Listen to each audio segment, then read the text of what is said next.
But more than that, the gifts that we've been given when I was a young player from my coaches were the ability to be leaders not only in our community, but in our families, but in our business, and going forward. So we really try hard to instill things outside of just water polo. We really look at this as an opportunity to shape and mold really the future of not only our town, but what's going on around us. So some of you know, I have a daughter who recently enlisted in the U.S. Navy. And over the holidays, I was able to pick up a book that really kind of struck me. And I immediately reached out to a friend of mine to see if he could come join us and talk about some of these principles. I'm not going to take but a minute or two, but I want to read a couple paragraph. And I want you to think real quickly about the relationship to your sport. Right? We all come to practice every day. We all show up to tournaments. We all go through the daily grind of homework and schoolwork and being a good citizen. But I found these particularly interesting. This is written by Jason's business partner, who also is somebody he has spent an enormous amount of time with, on the front lines protecting our country. Talks a little bit about his remembrance of what it was like going through SEAL training and how hard it is. I mean, the toughest training in all of the world. He said, it was not just a physical test, but it was a mental one. Sometimes the best athletes in the class didn't even make it through. Usually the guys with the biggest mouth or the guys with the biggest chest were the first ones to quit. Such training graduated men and women, not only physically, who were physically tough, but also who could also outthink their adversary. Applies a little bit to what we do every day.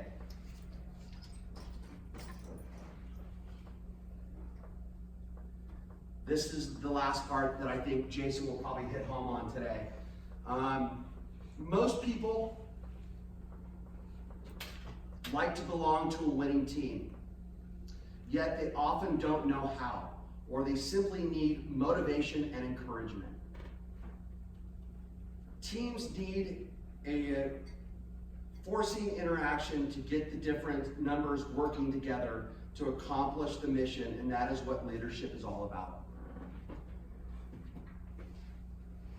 Once a culture of extreme ownership is built into the team at every level, the entire team performs well and performance continues to improve even when a strong leader is temporarily unavailable to the team. Yet leaders should never be satisfied.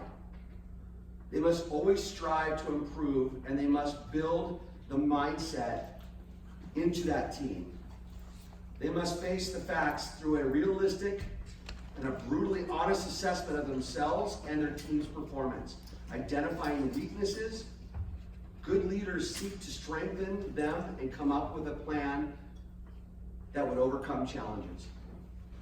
Leadership is much more than saying you're a leader or being at practice every day. It's a skill set that you can grow into, and we should all strive to embrace and nurture. Jason has spent 30 years in one of the toughest environments known to man. Literally 30 years as a Navy SEAL.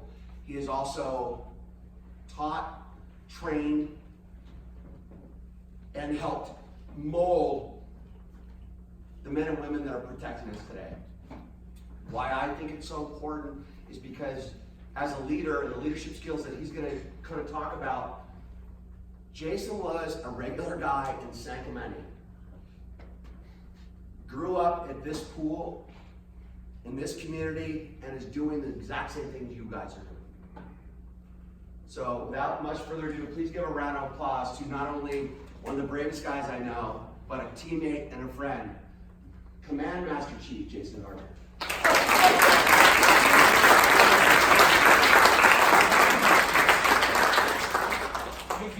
Everybody can hear me okay? All right, so I just got done with 30 years in the SEAL teams, and does everybody have a good idea what a SEAL is? Yeah, Naval Special Warfare, we are the Special Operations Forces for the Navy. Initially, we were doing most things in the water, but like since 2001, all of our wars have been in the desert, so we've been away from the water. And like Greg just told you guys, I grew up here in San Clemente, I lifeguarded, played water polo, swam, and so when I had a calling to join the military, because I just wanted to get after it, is I wanted to do something where I was involved heavily in the water, and that's what drew me into the SEAL teams. I got 9 deployments, 5 combat deployments, starting with the very first Gulf War in 1990, into Somalia in 95, and then back in Iraq again in 2005, then in Afghanistan in 2008, and then Iraq Take 3 just a couple of years ago in 2016 and 17, when we're back there again clearing the Islamic State out of the head of their cavalry up there in Mosul. I've served at every level of enlisted tactical leadership, and then I've also served at the executive levels of leadership too, where it's like not on the ground fighting, but being the command master chief in charge of an entire SEAL team. This is me in 2008, and at the time, I was the troop senior enlisted advisor for a SEAL troop. Now, what a SEAL troop is 2 SEAL platoons, and a SEAL platoon is 16 men. That's basically our fighting unit in the SEAL teams, and a troop is both of those together. At this time, I had 19 years in the SEAL teams, and already had 3 combat deployments under my belt, and we were going through our sustainment training, which is, the SEAL teams are on a 2-year cycle, so we go over, we do a 2-year deployment, then we come back. People leave a SEAL team, they'll go to other commands, like for our selection course or our training command, and other new guys will come in, new leadership will come in, and then we start all over from square one, and we start doing all of our training again. The first 6 months of that, we go, everyone kind of splits up, and they go get specialty training, like sniper training, or breacher training. Breachers are guys who place explosives and blow doors down, or holes in walls. Our radio men will go off and get their training. Our joint tactical air controllers will get their training. Those are the guys that top the aircraft that drop the bombs. And then after that 6 months is up, we all come back together and we start our unit level training, and then we train as a team for the next 6 months, and we do all these different blocks of training. Now, the hardest blocks that we do are the land warfare training, where I'm out here now, this is in the desert, and then our urban warfare training. The rest of the training is basically pretty straightforward. This stuff is crazy, and at this time, Jocko Willink, Commander Willink, had just come back from the very kinetic deployment in Ramadi in 2005, where we had 2 SEALs killed, a 3rd would die later from his wounds, and they were fighting like every single day they went out for 6 months. And so they came back, and he looked at a lot of the training that we were doing, and he saw that it was not cutting it. So they ramped the training up. So this is my first time through this new training. Up until that point, we've been doing live fire training when we do our field training exercises at land warfare. That's where we're shooting live rounds at paper targets. And guess what paper targets don't do? They don't shoot back at you, and they don't move around. And because it's live fire, and because it has to be so safe, it's not very challenging training. So we did the first 2 weeks, and it's a 3-week training block that we're out there in the desert. The first 2 weeks we're just doing patrolling, where we practice getting ambushed by an enemy force, and there's pop-up targets, and we got to shoot back at them. And those are our immediate action drills, or our standard operating procedures. We practice those. We practice demo. We practice firing rockets. We practice launching mortars. And then finally, we get into what is the FTX phase of that training, where we go out and we actually assault these mock targets. But instead of doing it live fire, they got this crazy laser tag system that costs like $2 million. So we had sensors that went on all our gear and on our helmets, and then we had a sensor on our rifle. All of that is, and then we're shooting blanks. So the sensor in the rifle is shooting a laser out. That laser is coded to your gear. So as we're out there doing these exercises, everything is uploaded to a computer, and then it can be overlaid on a Google Earth image, so they can see where everybody was, and then all the lasers are coded, so you know exactly who shot who. So if you guys have played laser tag before, how many people have played laser tag before? Good, you all done it. And you shoot somebody and they're dead, then you're like, well, you don't really know who shot whom. And sometimes there are arguments, and sometimes you'll be dead and you can still shoot, right? This cleared all that up. So we had given our first brief for our first operation that we were going to do. And after we were done giving the brief, and the training staff told us how we did on our brief, the senior enlisted guy, a good friend of mine, came out in front of all of us, and we're in a classroom like this, and he said, hey guys, I need you to pay attention to your Blue Force picture. Blue Force picture is where all your people are on the battlefield, because as a SEAL troop, there's 45 of us out there running around shooting. And he said, because of every SEAL troop that's come through here, all of them have had blue on blue. Now, I had 3 combat deployments. All the leadership in my troop had combat deployments to Iraq, and a lot of the guys had combat deployments before, and I just kind of rolled my eyes in my head and I thought, what a bunch of losers. There is no way we are going to have a blue on blue, and how could that happen to anybody else? So let's, boom, hit the button, and now 4 hours later, the task unit commander and myself were outside the target. It's mass pandemonium. Everybody's talking on the radio at the same time. The best we can tell is that we have 4 down men. We pushed supporting elements, blocking elements up to pieces of high ground around this target. They were under fire. We were trying to reconsolidate with them. The target assault had gone very well, and we started taking resistance on the target and resistance external to the target, and everything was falling apart really, really fast. We weren't even able to get a stinking head count, which is ludicrous. Finally, we cobbled everybody to get together. We make it to our extract point, and we get to our helicopters that fly us back to the base. We get back there, we're inventorying our gear. We find out we're missing a set of night vision, which costs $8,000. So now we got to put a team together to drive back out to the target site later after we get our debrief and try and find the night vision. We found it.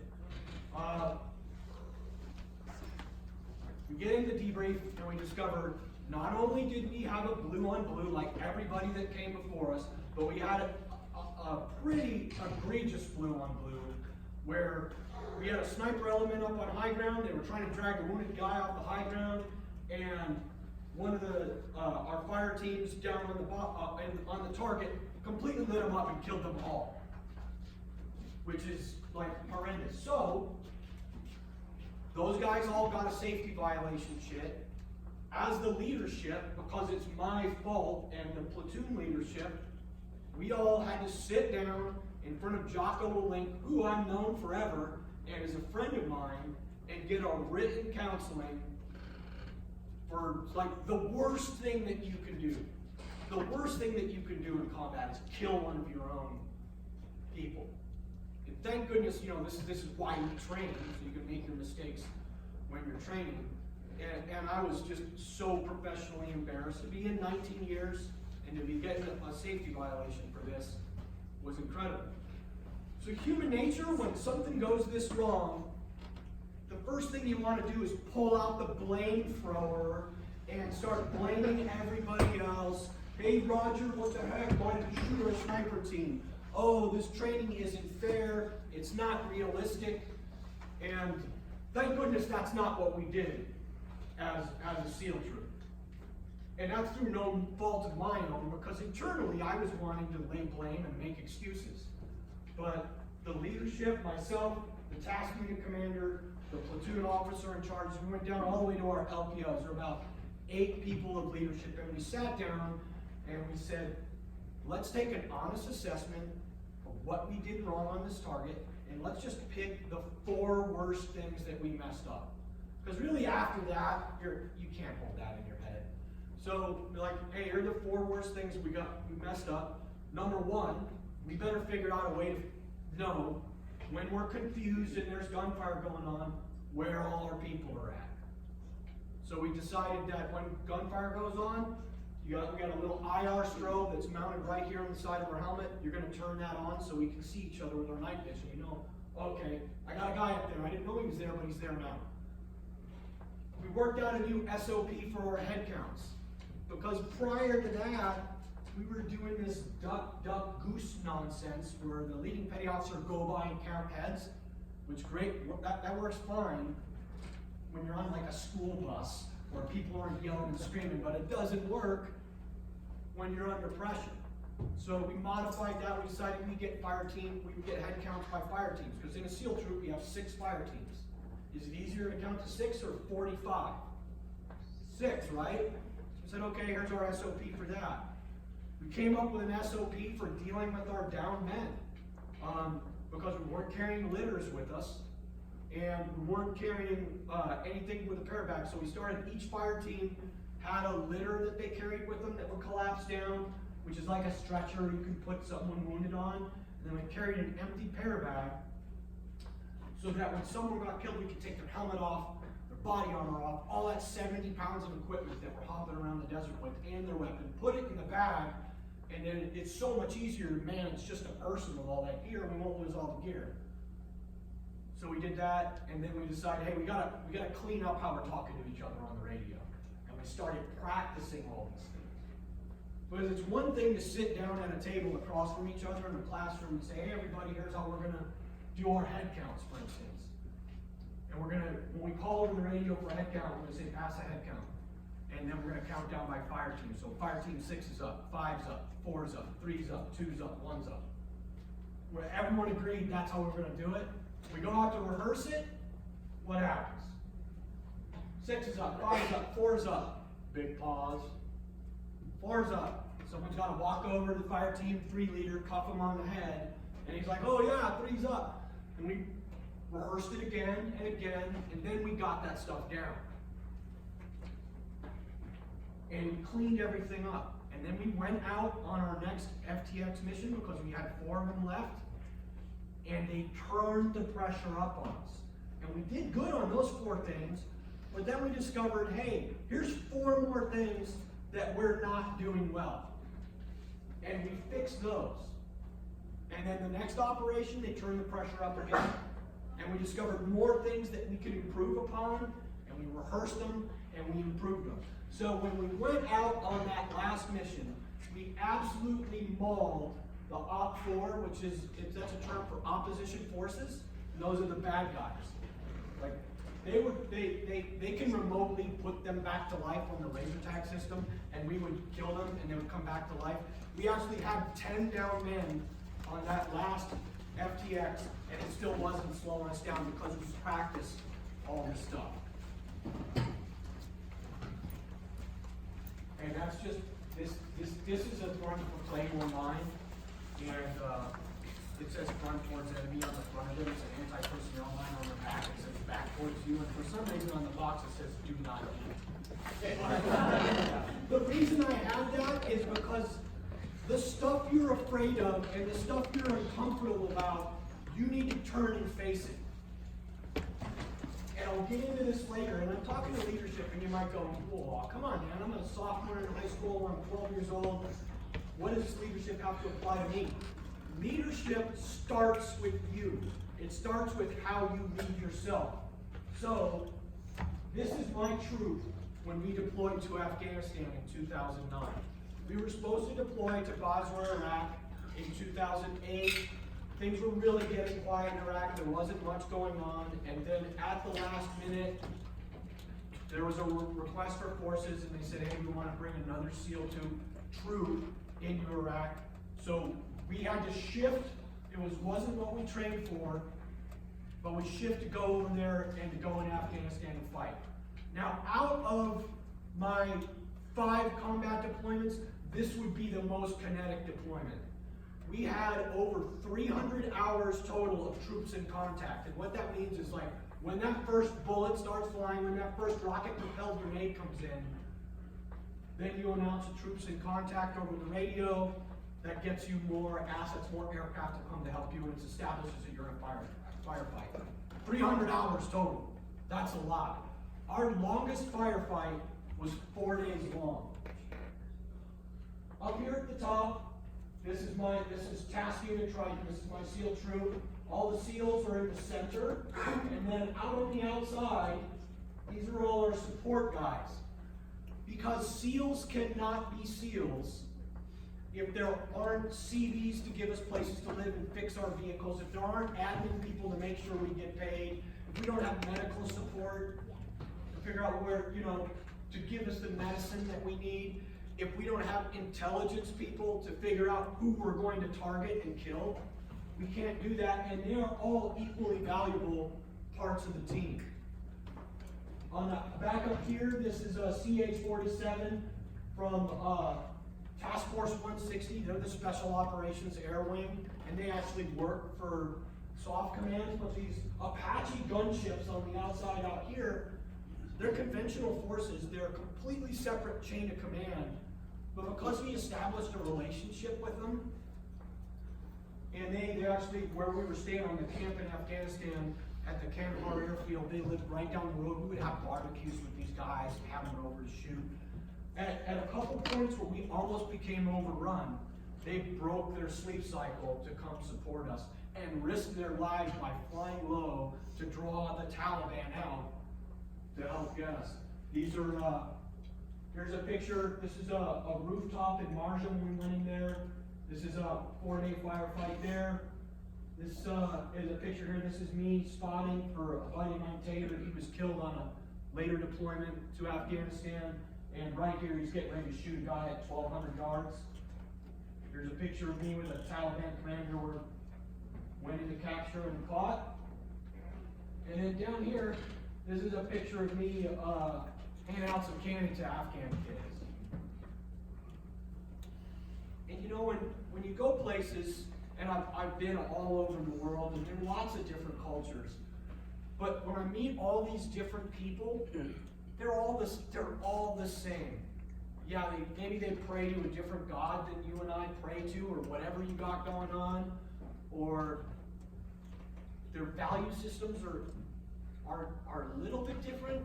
But when it comes down to people's values, they're all the same. People just want to raise their kids, have families, have fun.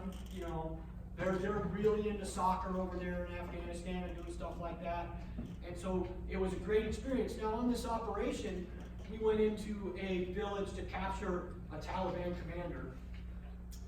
And as we were clearing the first couple compounds, and we'll go in at 3 in the morning, someone will slip over the wall, open up the gate, we go in and we just start clearing rooms. And we try to wake people up so we don't have to kill them. Sometimes we have to kill them if they grab a weapon or something, but most of the time we wake them up in the dark, and when they're bad people, they're either scared or angry. All the people on this target were kind of like bewildered. They were looking at us like, what the heck are you guys doing here? But the one guy was even speaking English to us. And so I thought, that's weird. We still, for our safety, we got to separate all the men, the women, and children, separate them all, search and make sure they don't have weapons. The sun comes up, and typically when the sun would come up, all the women and children would leave, and the fight would just come on. The fighters would come in, and the machine gun fire would start, and the rocket-propelled grenades. But the sun came up here, nobody left. I was up in a fighting position with some of our guys, and I could see kids running up and down the street and laughing and waving to us. And you can tell a lot about the politics of the parents by the kids. And so the task unit commander and myself, we got together and we're like, you know what, we got bad intel and it'll happen. So we shifted and we reduced our security posture so we weren't being like really heavy-handed. We still held our security because we have to do that for our safety, but then we started seeing if anyone needed any medical attention, handing out meds and food. And in this picture, I was giving out candy to these pretty cool Afghan kids. Unfortunately, all I had on me was a bunch of caffeine gum. And so I'm sure their parents weren't happy with that when their kids were rolling around the walls that evening. Here's another picture of me on a later operation. I don't know if you know this about me, but I like fire. And that was a vehicle that drove into a compound where we had just taken, where we were clearing because they had an IED facility in there, and the vehicle came in, the warning shots went out, the guys bailed out, they tried to maneuver to a fighting position, and so our machine gunners took them out, and we checked the vehicle and it had explosives, and a bunch of opium in it, so I threw a thermite grenade in there and torched it, and it made me pretty happy. There's a picture. This is in Marja during that 4-day firefight. This is an Air Force medevac helicopter, call sign Pedro. And it's getting to come in, and you can't see all the bullets that are flying, but there was just a huge fight raging on right here. And one of the Green Berets that we were fighting alongside had gotten shot, and this helicopter just flew right into there with complete disregard for their own personal safety. I remember watching that and just being so proud of, like, the other Americans that I was there with. When they just came in there, landed on a rooftop, got those wounded out and hauled them out, and they did that 4 times during those 4 days that we were there for our wounded. And they would just hang out. The helicopter would hang out outside the restricted airspace, waiting for someone to get wounded because it was a given. This is what a 2,000-pound bomb looks like when it hits a weapons cache. This is me shooting through a loophole. What that is we'll go either blow with explosives or chip a hole in the wall so we can see out, and then you can shoot through it. And then up here, there's a Marine Corps Cobra helicopter firing a couple Hellfire missiles to support us. So this book called Extreme Ownership that Coach Greg was just reading to you guys out of, it is a concept about you're going to taking ownership of all of your problems. So you're not making excuses. There's no blame casting. There's no saying, well, it's my parents' fault that I can't do this, or it's society's fault that I have these restrictions, or I was laid down by this. You just take ownership, and then you can fix it.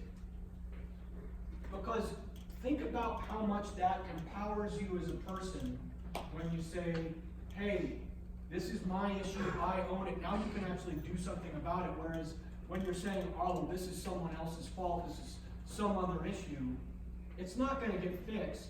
And then it ain't going to make you feel really great. So an example I give when I talk to business members is like, oh, my boss doesn't understand me. Whose fault is that? That's my fault because I'm not communicating correctly with my boss. And there have been times in my career where I've resented my boss and I didn't think that he understood me, but guess what? I wasn't going into him and talking to him, or, it's always been to him, but there could be situations where it's a hurt. And explaining, hey, here's my issue. You guys all play water polo, right? The goalie misses someone shoots and the goalie misses what's really an easy shot. How can that be your fault? Well, maybe you should spend some extra time helping your goalie out. Spend another 5 minutes after practice. If you look at it like that, then you guys start to look out for each other as teammates and leaning into this stuff. If the teamwork thing is so important, because if the goalie misses a shot, do you guys still lose the game, right? Or if you're shooting and you miss and the other goalie stops it, you guys still lose. So if someone fails, the whole team fails, and that's why you need to work together to be better. You want to take ownership of it? Giving ownership to your subordinates, don't worry about that. You don't really have any subordinates right now. Really, at your level, what I want you to do is take ownership on your own. For your parents, I want them to put stuff in your lap and stop doing things like tying your shoes. Your parents have to wake you up for morning workout. Maybe some of them you do. But hey, if they instill in you a little bit of discipline, so you learn how to wake yourself up, if they teach you how to cook your own meals, when they kick you out of the house because you got to get out of it Sunday and go out and spread your wings and fly, they're setting you up for success. To get to practice on time, to cook, to feed yourself, all that. Be humble. And I'm going to give you guys another slide talking about a good story in my past where I had lost some humility in Afghanistan, and a bunch of specific reasons how it almost cost me my life. But I'll just hit that anything. And then finally, in extreme ownership, if no one's telling you what to do, you know something's squared away. Go do it on your own, right? You guys still pull the pool covers over the pool at night here in the wintertime? Yeah. Man, don't wait for the coach to tell you to do that. Practice is done, just get on it. Figure out 4 or 5 guys, get it done, get that stuff done. Someone put the paddles away or whatever. Don't wait for someone to ask you to do it. Get it done, and then it's done. Default aggressive. What does this mean? This means, it doesn't mean that you're checking where the guy is when you're playing water polo, checking, and then the ref is looking and you're drilling right in the out of that hole. That's not default aggressive, even though it's funny and that's stuff that I did. It's you guys assessing what needs to be done and getting after it. And more so than that, the hard things that you really don't want to do. The things that you need to fix the most in your life are the things you least want to confront. If you have one of your friends that rags on you a little hard and maybe it hurts your feelings, let them know, hey man, not cool. I don't appreciate that. So either do that or get your skin a little thicker and be able to deal with it. If you have someone that's coming late to practice, tell them, hey, you're letting us all down, trying to get here on time. Do you need help? Should I call you in the morning to make sure you woke up? Seize the initiative, and then mitigating risk. That's basically like, hey, put your damn seatbelts on when you're driving. Default aggressive is looking for all those weak spots and fixing them. For me, like how was I default aggressive as a command master chief? Well, I would sit down and assess what are the worst things that could happen.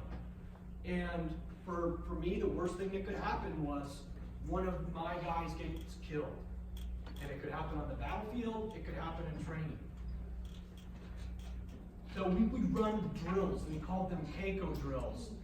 And it's a casualty assistance call officer or something like that, where we would go, okay, this person just got killed. Now we have to go through the entire process. And it sucks, because no one wants to think about it. And you know what? We have to pick a person, and people are kind of superstitious, and they don't want you picking them to practice being the dead guy. And so I would usually just go, okay, we're gonna do a Keiko drill, and we're gonna go as if it's me. And then we would go through the entire drill, right down to guys having to go through my locker and inventory all my gear. And the commanding officer writing a letter to my parents.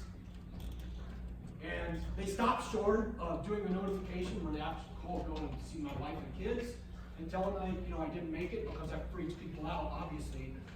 But we drilled it and drilled it and drilled it. And then in 2016, when my guys were fighting super hard in the Battle of Mosul to clear it, and J.J. Finan, who's our EOD technician, was killed by an improvised explosive device that Iceland laid out there. We practiced this stuff. We had a notebook set out, because when you're under that kind of stress, and someone that you've known for the last 2 years, whose wife you know, whose kid you know, is now dead, you can't even think. Your brains just come out of your ears. So you gotta open up the notebook, because we practiced this stuff and went down and went step by step by step by step. Because you could mess it up. And then there's benefits that his family could get, and if you do it wrong, they don't get it. So that's default aggressive. It's about being proactive, leaning into your problems. Another example of default aggressive is, think of your worst subject in school that's really kicking your butt. If you're default aggressive, you're going to go one day after your teacher and talk to them and say, hey, I'm having trouble understanding this, can you go over this? That's leaning into problems. That's aggressive. That's what I'm talking about here. Okay, humility, here we go. This is a picture of me, and I'm on a rocky mountaintop in Afghanistan in a province called Swali Kot. This picture was taken at around about 2 in the afternoon. It's 114 degrees out. There's no shade up there, and we ran out of water at 1 in the afternoon. We weren't going to be able to get any more water until after the sun went down, which is going to be about 7 p.m. Now, up until this operation, which was in September of our deployment, and we deployed in February, up until this point, we'd really been doing the meat stomp on the Taliban. Every time we engaged them, we had better training, we had better weapons, we had better optics, we had night vision, and then we had aircraft overhead. And we started to get complacent, and we started to get lazy. And so on this operation, we inserted via helicopter, and we inserted on the other side of a mountain. It was a big rocky mountain, kind of like this one out here. And so if we landed here where the high school is, there would be some buildings over on the other side of this mountain here that's basically to our east. It's all rocky. We're going to patrol over that. Got out of the helicopters, got in a perimeter. Helicopters took off, and then we immediately started taking PKM, which is a belt-fed machine gun, and rocket-propelled grenade fire. Now, what we didn't know was we were going after some Taliban bad guys over in this other village, but there was another village this way where 2 Taliban commanders were meeting, and they had a 35-man personal security detail that then came and attacked us. Now, luckily, those Apache helicopters that I was just talking about, they're like flying tanks. They're so cool. They were covering our insert, and they went over and killed 31 of the enemy. We patrolled over the mountains, came down. We had 2 compounds that we wanted to attack, hit. Our intelligence people said this is where the bad guys are living. So we cleared those compounds, immediately found a huge weapons cache, and then, as was our standard, we took a piece of high ground, little hilltop that I'm on right here, right behind those compounds, so we could have some defensive space and see around. And this was such a bad area that some Taliban guys actually came at us at night, which they never do because we have night vision, we can see them coming. And in this case, we saw them coming, we radioed down to our fire team of machine gunners, like, hey, push out to this building, the guys are gonna come around the corner. Guys came around the corner, 4 machine gunners just mowed him right down, no factor.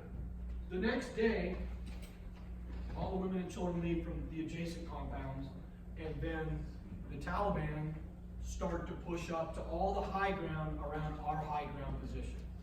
Now that night, we went to dig in, and every man always carried 10 empty sandbags so we could make a fighting position. But the ground on that hilltop was like the cement, and we just couldn't dig into it. So we started hauling all these rocks. You could see some of the rocks, and we get 2 guys hauling the rock, and we made ourselves a wall. But it was a pretty, like, half-ass wall. It was maybe thigh high, or as high as this stage is around us. So we got that set up. We could see the Taliban start to move up into high ground positions, and we started shooting at them with our sniper rifles. There was one guy that was pushing out onto this little rock. There's a little rock outcrop here, and he was pushing out with his big PKMs and a belt-fed machine gun. He'd push it out, we'd shoot at him, but it was really windy, so we missed, and he'd come back, go back, and he'd come back out. He was really brave, because we were missing close, just barely missing him, and he kept pushing it back out. And because we'd gotten lazy and we thought we were going to be shooting fish in a barrel again, and because it was a little bit uncomfortable, maybe 102, I took off my helmet and took off my body armor, and all the guys did that. And then, we're plinking, and then they just brought it. They hit us with a salvo of probably 16 or 20 rocket-propelled grenades, and then a steady stream of PKM fire, which is their machine gun fire. And so luckily, I got lucky because some guys weren't this lucky. I wound up like right on top of where my body armor and helmet was. So I'm flat on my belly, laying down, snaked into my body armor and helmet. If this is the top of the rocks, it is just getting stitched with bullets. And I thought, okay, I'm gonna get shot, and I wonder if it's gonna burn, I wonder if it's gonna hurt, it's not gonna be good. And I figured, well, this is what I get, and we just tried to work ourselves through the situation. Our guys down in the compound below us, they had guys up on the rooftops, and they all got shot out of their fighting positions and were forced down into the compound, and Taliban fighters got close enough to where they were lobbing grenades over the wall. We had 2 aircraft overhead. They were both UAVs. One was a Predator and the other one's a Reaper. Now a UAV means it doesn't have a pilot in it. So somebody's sitting back in a trailer in like Nevada, and he's looking at a screen and flying this thing. And they have like a hellfire missile, and the Pred's got a 500-pound bomb on it. The problem is that they're looking at a thermal image of us fighting down there. And when it's above 100 degrees and we're 98 degrees, thermal imagery doesn't work that great. And then the Taliban also knew the deal. They knew that we had thermal imagers, and they would pull stuff like put wet blankets over them to hide their thermal image when they're shooting at us. So the aircraft couldn't find anybody that we were shooting at. And so up on this high ground, we were just all sucking mud. We couldn't even put our heads up and shoot back because we were just getting hammered with bullets. Our guys in the low ground, they were able to start launching some mortars out, and we had mortars with a proximity fuse, and the mortar would air burst 25 meters off the ground and lay a big frag pattern. Frag is like ripped pieces of metal that kind of held it at bay so we didn't get overrun, but it seemed like we were going to get overrun. And finally, 2 French jets showed up. And the French Mirages, the coalition aircraft, like European aircraft, they had a tendency sometimes to not drop bombs for us because they weren't as aggressive as our American pilots. And so when they checked in, we were like, oh no, we're going to get over, the French are here, what are we going to do? So, and they may have dropped, but we just didn't even ask them to. We had them do what's called the show force. Now normally when we're in a firefight, the aircraft are like at 30,000 feet. You can't even see them or hear them. When they do a show of force, they fly as low as they can. It's like when you go to see an air show, the aircraft are flying super low, and then they're kicking out flares, boom, boom. So they flew over the 2 ridge lines we were taking fire from the most, and that made the Taliban sink down a little bit because it made them nervous. And then we were able to get up and start returning fire with some of our own organic weapons. And then a B-1 bomber checked on. Go home tonight, and it was up at 30,000 feet, but B-1 bombers are huge, and these things can just vomit bombs. And I remember the pilot was a female, and I remember hearing her over the radio when our Joint Tactical Air Controller started giving what we call a 9-line brief, and that's the brief they give for the aircraft to drop bombs for us. And he can either say, here's the ordnance I want you to drop, but when you got a B-1 overhead, he said, what do you recommend? And she said, I'm gonna give you 4,000 pounds of ordnance. I'm gonna drop 4 500-pound bombs, bracketed 100 yards apart, air burst at 50 meters on each ridgeline. Weapons release, 30 seconds to impact. And so then we heard the countdown on the radio, and then doosh, doosh, doosh, doosh, doosh, doosh, doosh. It was like the 4th of July. I got goosebumps thinking about it right now. Hammered the Taliban. It wounded and killed about half the force that was assaulting us, and they quit for the day. We were supposed to extract that evening and come out of the field, but what we didn't know is we're having such an impact on the battle space that they decided to extend us. So that was a pretty big gut punch when we got that radio call and realized that we weren't gonna get out there because we didn't want to hang around any longer. And we were gonna stay another day. And the next morning, that night, we reinforced all our fighting positions. And the next day, the Taliban brought it hard again. And the next day, luckily, those Apaches, they've been flying at night. They broke their sleep cycle and they came out and supported us during the day. And the Taliban hates helicopters, so when helicopters come, they'll all hide. But the Apaches started flying super low to where the Taliban couldn't resist it, and they'd come out to fight them and they could kill them. So because I didn't check my ego, we weren't getting any better. We weren't thinking about problems we didn't have. We certainly weren't respecting the enemy. We got complacent, was taking my body armor off. Do you think I ever took my body armor off in outside the wire again in the rest of my career? Heck no. How much water do you think I always carried with me after that? Because that leaves a little bit of a scar being in that much heat and not having any water. And then from then on out, if we were ever going to be in a high ground position, we would carry these 40-pound cratering charges and 15-pound shape charges. So if we landed on a mountaintop and we couldn't dig in, we could just blow ourselves a huge fighting position. We put a 15-pound shape charge in there, and that would go off and blow a hole about that deep and this wide, and then drop the 40-pound cratering charge in it, and just, we'd have our fighting positions were like condos. We'd have shades stretched out, we'd be in there cooking coffee and stuff. It was awesome. What's the story behind that? Check your ego. Your little ego is that voice in your head that when someone gives you a little bit of, criticism at something that you could do better, the ego is that voice that makes a little excuse or tries to cast blame. Hammer that thing down. When someone gives you a correction, the coach does something to tell you to get better, they're training. Turn that ego off and get better. Discipline equals freedom. If you want to have more money, you've got to be disciplined with your finances. If you want to be in better shape, you got to be disciplined with your diet and how you exercise. And it seems counterintuitive, doesn't it? You think like, well, if I'm going to be more disciplined, then everything's more rigid and I have less freedom. Not the case.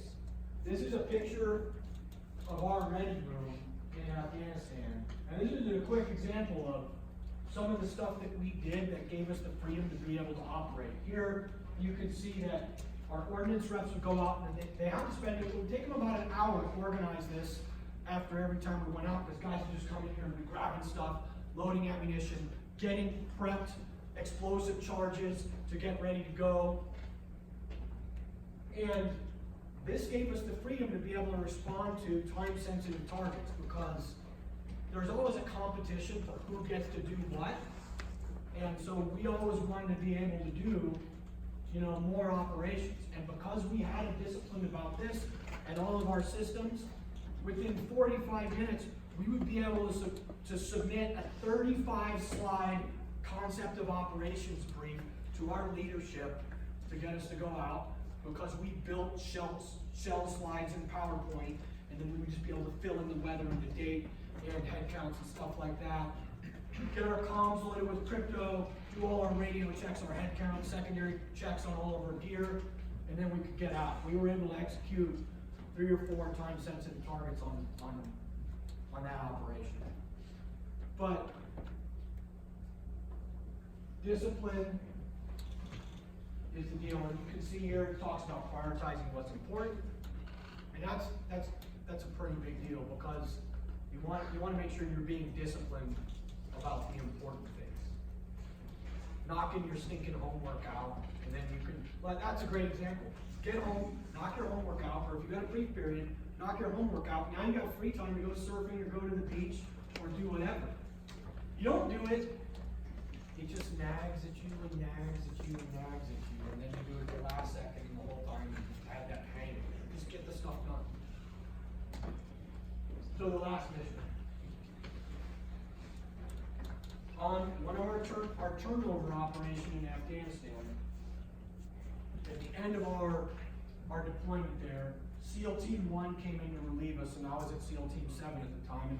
And how our turnover ops work is the new guys come in, half of them come in, and then we take them out on an operation with us, and they can kind of get the lay of the land and see how everything works and see how they have to get their ops approved and how things go. And we'll do 2 operations. One where we're running it and they're along for the ride, and the second operation where we let them run it and we're just there to kind of help them out and answer questions. So our operation was go in to hit this bazaar. And the bazaar is kind of like a strip mall. So if you think about over there where the Surf and Chicken still there? Yeah, so right over there, just that side where Surf and Chicken is. That's where we're hitting. And there's kind of a hillside behind it, a piece of high ground that we identified that we were going to put a security element on. And we all, because they usually mined their bazaars, and this is where they would process opium, they would make improvised explosive devices. We didn't like to clear them until the daytime. So we would go in and surround it and isolate it at night. And then when the sun came up, we could see really good then when we cleared the bazaar. So we set containment on it. We pushed an element onto that piece of high ground. And as they were moving up there, and I was on another piece of high ground in between the target and the graveyard, we heard a large explosion. Boom! So we got over the radio and we asked those guys, is that a controlled death? And what that means is, did you guys set off that explosion? And because we've done all this practice before about keeping clear, concise radio comms and dealing with wounded, the officer in charge of the element up there came back over the radio and said, no, that was not a controlled death. One of our guys has stepped on an IED, severely wounded. We are working through it. So, Dan Canoston, the young SEAL officer who just deployed, he's been there 3 days, had stepped on a pressure plate that was buried, and it was tied into an artillery round that exploded and immediately ripped both of his legs off. Lacerated his abdomen, his bowels were hanging out.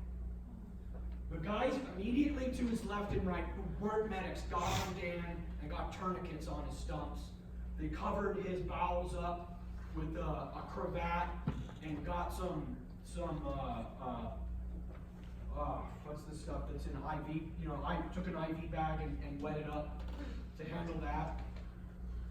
Our EOD guy that was up there, he got out his metal detector and there was just metal everywhere, it wasn't working, so he had to pull out a bayonet and start probing and discovered they were in the middle of a minefield. And so 2 other SEALs that were in that element got down and they started probing their way to find a safe way off of that hillside.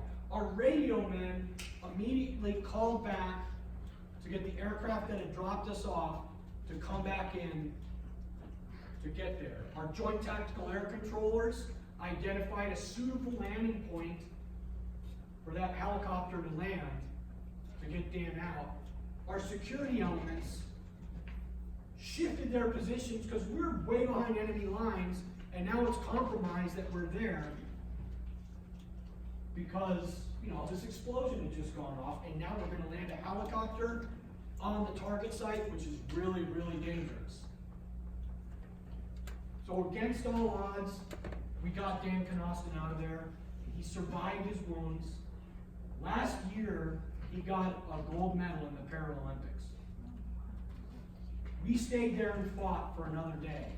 But because we did all these things, thank goodness this happened after we'd gotten that gut check back in September, and we weren't taking stuff seriously. Because if we'd been taking our B game to the Taliban on this night, we'd have definitely lost Dan and maybe a couple other people. But we stacked all this stuff up. Dan made it home. We all came home from this deployment, and that was it. So thank you for taking the time out here afternoon to have me here and talk to you and share some stories. And does anybody have any questions for me? Yeah. So in the beginning, when you talked about identifying weaknesses, and then like you had the 4 weaknesses, and then the pressure would be brought up, and then you expose some more weaknesses, and you work on them. How did you guys mitigate not letting the first 4 weaknesses go stale, does that make sense?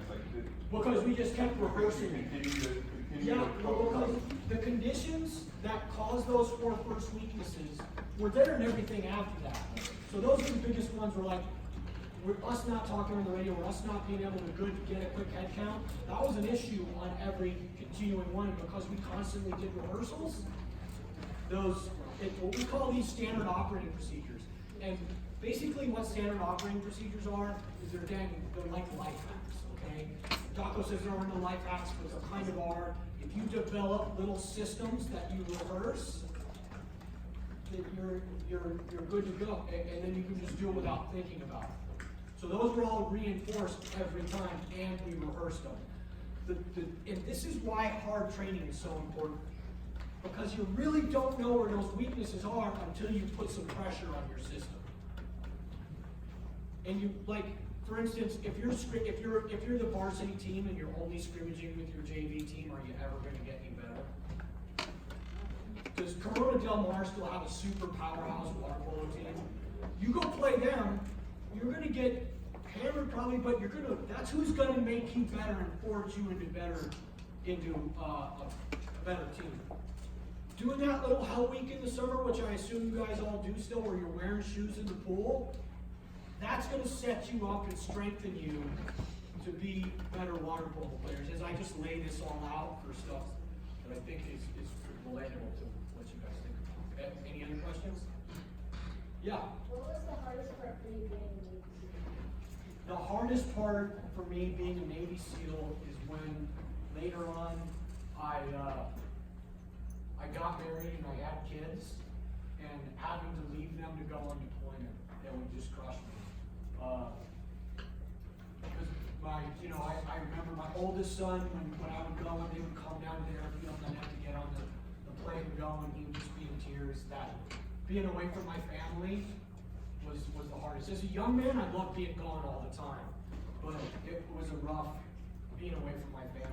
Like my last 2 deployments, I missed Christmas, so luckily I was able to FaceTime and watch my kids open their presents, on FaceTime, but it's still not the same as being there. So that's the hardest thing. All this other, like being cold and being hot, suffering, it's all stuff you can get over. Any other questions? Yeah. What's the biggest thing you took away from being a Navy SEAL? How proud I am to be an American. So what generation are you guys? Are you guys millennials or no? Are you the next generation down? So like people complain about the millennials all the time. That's not been my experience. I mean, my last deployment is 2016 and 17, so there are people that graduated overseas fighting that I saw that were, probably just graduated 4 years ago. And they're out there in terrible conditions, with terrible pay, working long hours, with no sleep, and not complaining, and that's just so dang cool. Men and women, right? Because so I've been in this huge spectrum of service where, 30 years ago the military was like Archie Bunker, and I don't know if you know that reference, but they're just like all kind of racist and weird. And so for a long time in my career, homosexuals weren't allowed to serve openly. And I'll tell you what, you don't give a flying F what someone's sexual preference is on the battlefield and they're carrying you to safety, right? And now we've opened the ranks up to where women can serve in combat roles. We have one standard, we have to because it's straight, but I don't care what color your skin is, who you worship, what your sexual preference is, it doesn't matter. And it's been really interesting to see the military grow in that manner. And if you look at a lot of because of Jocko's podcast and stuff, even back in World War II, they, when they were doing leadership, stuff that they wrote up on leadership, they're like, hey, this color of someone's skin shouldn't matter. But that camaraderie, and then specifically from Americans, and then like, when you compare the stuff that I see Americans and just the big melting pot that we are overseas, so so cool. The Australians and Brits are really cool too. And then the Koreans. I think some of the takeaways from today and how it may be relatable to what's going on in your life is that, you know, water polo is a luxury, but it's also a competitive sport. And I think one of the most incredible books I read, which is where he is coming from, and when you read it from a coaching perspective and an ownership, athlete perspective, what it's asking you to do is take ownership of where you're at. If you're not where you want to be, own that you have the right to go get better and that you can go grab that on your own. If you're good now, you can be better. If you want to dream big and do whatever you want, it's really all up to you. Going into JO's quals is probably a pretty relatable, you know, opportunity. All these concepts, default aggressive, being humble, analyzing your issues and your problems, relate exactly to what we do in sport every day. I know you guys have been around a while, but before we let Jason go, Jace, as a group, it didn't slip by me that the Navy SEALs have a trident on their shirt. Echelon Front, your company, has a trident on its shirt. You, at one point, were a trident water polo player. Heck yeah. So, we want to welcome you back.